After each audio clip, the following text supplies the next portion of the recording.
Outlaw Law is brought to you by Whitaker and Hamer, attorneys and counselors at law.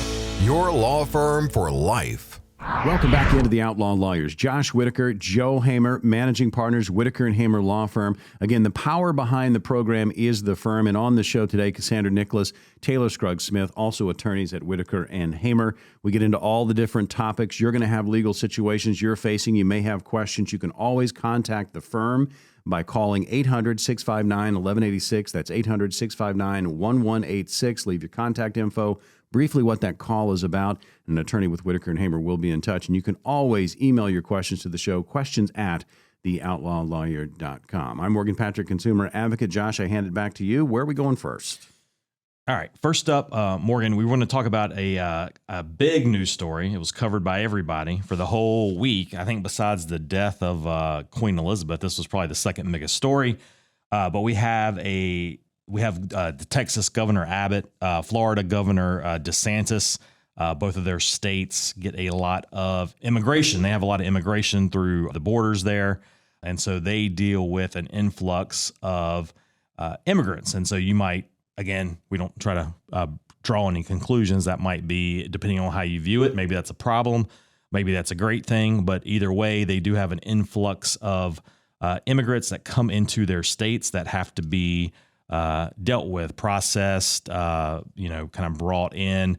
And so that has been a source of frustration for those states for a long time, and they don't necessarily agree with how the Biden administration, or maybe even if you go back to Trump or Bush, I mean, it's been an issue for a long time. I don't think anyone's really solved the issue. But anyway, they seem pretty dissatisfied with it, so they kind of took it upon themselves to fly some of these folks who are coming into the country to sanctuary cities up north. They don't usually deal with a lot of immigration just because of where they're located. But I'm not the only one that saw these stories, right? This is not like the movie The Campaign. You guys saw this, right? No, I think I saw it mainly when it came up about everybody getting transported in some way to Martha's Vineyard. That was how the stories started showing up on my social media feeds and things like that. Is like all these people ended up in Martha's Vineyard.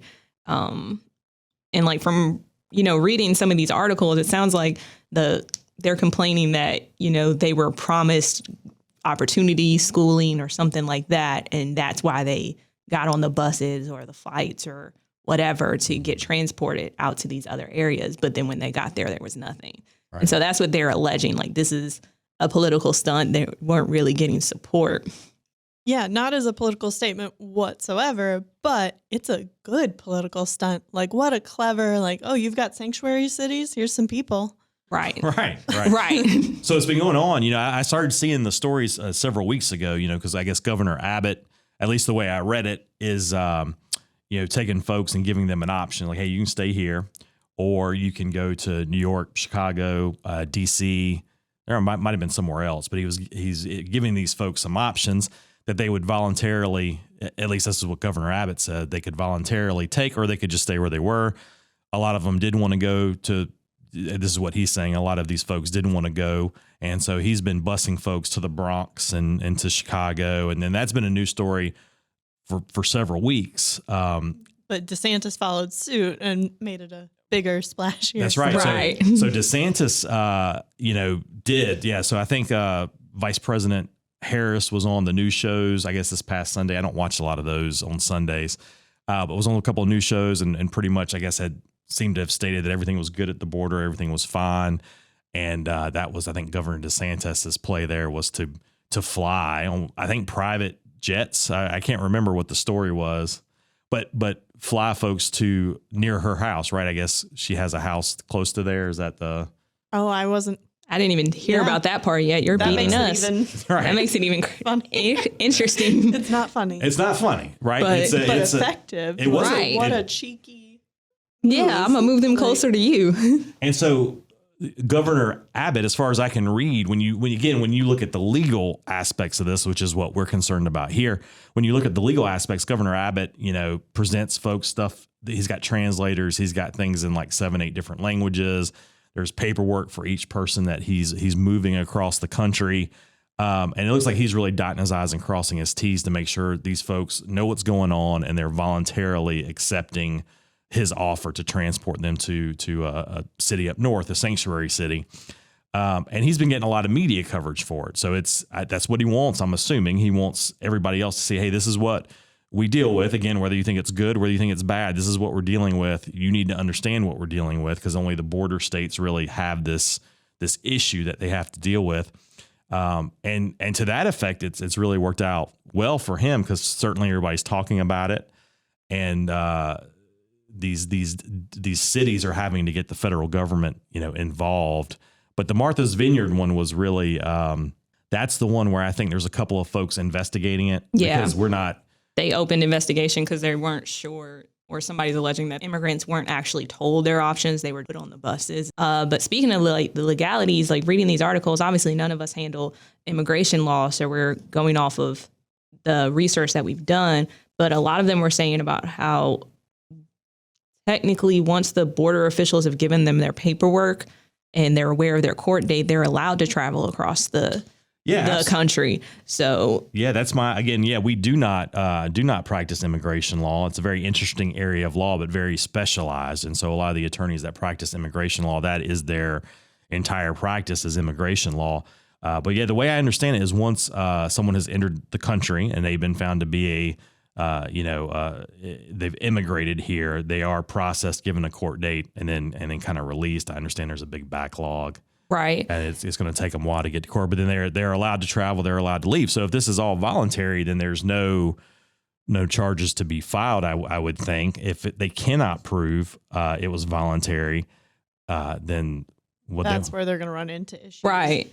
But I'm wondering what the plan is. So they're given a hearing date, but then if they're somewhere else in the country without, a governor has brought them there, but they have no way to get back for their hearing date, and then they're in viation? Or I think that sounds like what some of the people are concerned about, especially for those that are seeking asylum. So I think that's why there's so much news story about this now.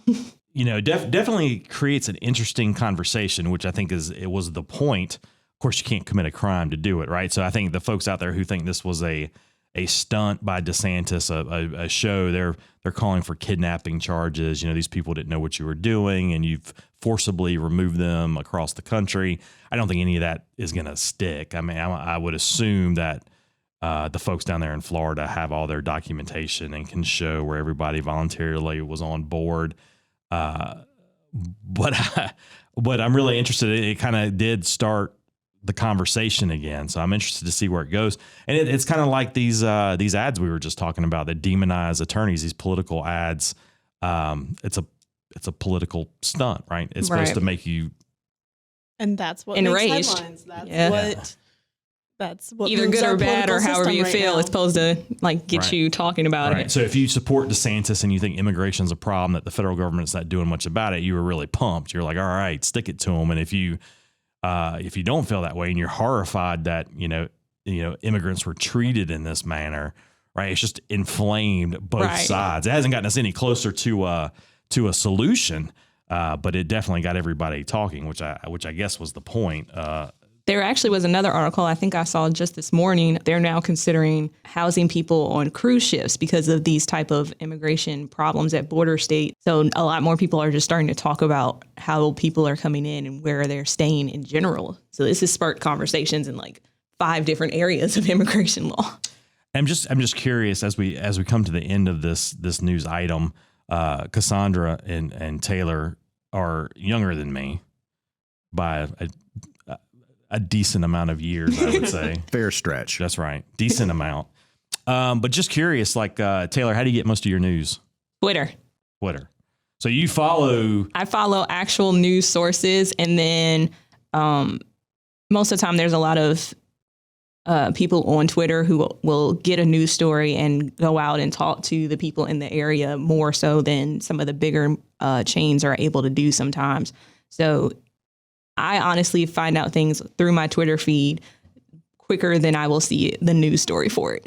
Right. But on that Twitter feed, you're following what we would maybe call traditional news outlets, maybe newspapers, CNN, that kind of stuff. So you're getting those things, AP, but then you're also getting more non-traditional. Yep. So it's a nice mix for me, and I get all my news. And like, I think I saw it drop on Twitter first about Queen Elizabeth dying before I saw CNN or anybody else run the story for it. Do you, and I'm not, this is not meant to be a demeaning question. I'm always very interested as a kind of journalism background, how people get news, how people absorb news. How often do you click on something? You know, you got the summary on Twitter, but how often do you click and actually read what's there? It depends, because what a lot of the big news stations are doing now is that if you're not paying a fee, they won't let you read the story. Right. So, They'll give you a taste and right. then it fades out. Yeah. Right. So you only get like one free article a day. So if I see it on one thing and I really, really want to know what's going on, I'll try to go on Google, type in some keywords and see if I can get a free article somewhere else. But sometimes all I can get is a summary, which is why I like my other non-traditional sources, because they'll give you the full article for free and it links back to that big news source, but they add in some more information. So I feel like I still stay well-rounded in the information that I'm getting. How about you, Cassandra? We do keep like traditional news media on just in the background at home. But my other main source is probably Instagram, where I do follow a lot of the main traditional media outlets, but then some of the like really breaking news comes through like Jerry News, because right. Ones, okay, but I didn't know what that was. Yes, they vet their stuff, but maybe a little less than the biggest media outlets, so their stuff comes through a lot faster because they're not doing more of that background work. So I learned about like that pesky background work. Yeah, verifying. So I learned about the Queen passing from them, and then I really like following outside of the U.S. news sources on Instagram, like BBC, and then clicking on their headlines about American news just to see like what they think about us. Right. The British ones are always hilarious. Yeah.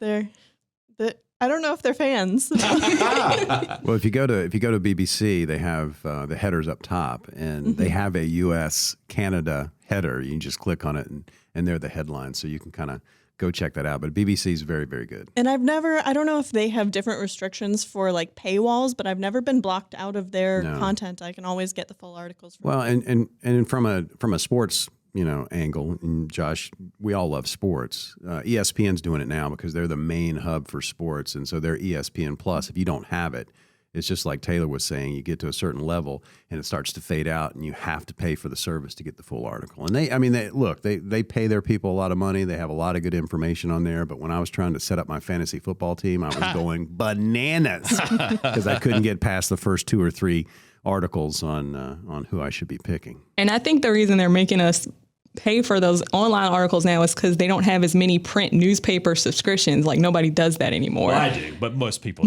don't do it but anymore. They're making so much more from ads. Are So they it's though? like Are they? They're make able so to much push more from so ads. much more down our throats. I don't know if they're getting paid more per view than they would have been, obviously, from like a print perspective, but there's so many ads. I feel like there's so many ads they make more money off of that, like, I can have more than one free article a day. Like, let's up this to like 10. I don't know. I still pay for access. I don't get the News and Observer anymore because that's really the only place to get good local sports news. Yep. So you kind of, if you like ACC sports, you kind of you get stuck paying for the internet. The Wall Street Journal, though, I still get delivered to the house. I crack that one open and read it. I guess like it's 1902, but do you actually make time to read it? Like, well, during the week it's tough. The Saturday one I kind of go through, and then I get the New York Times on Sunday. But then I subscribe to them so I look at them online too, because I've paid to get behind the paywall online, obviously, by having the print subscription. And then they text me. They text me the news. That's how I get a lot of my news. But I like Twitter too. I don't really get on Instagram much. And then I avoid ESPN because I only like local sports. I hear you. So I try to. I follow ESPN on. Well, back before these young ladies and now practicing attorneys were probably still in high school. When I was in college, I mean, it was a cool thing on a Sunday to go spend $1.50 on a Sunday paper that's this thick and go have coffee and flip through that paper. It was nice. I mean, It was nice, real nice. You don't have that anymore. I just remember couponing with my mom before we went to the grocery store. Yeah, that's the only day we And buy. being from Maryland, newspaper was just tablecloths for when we had crab. Yeah, but you had the Washington Times up there. That's a great paper.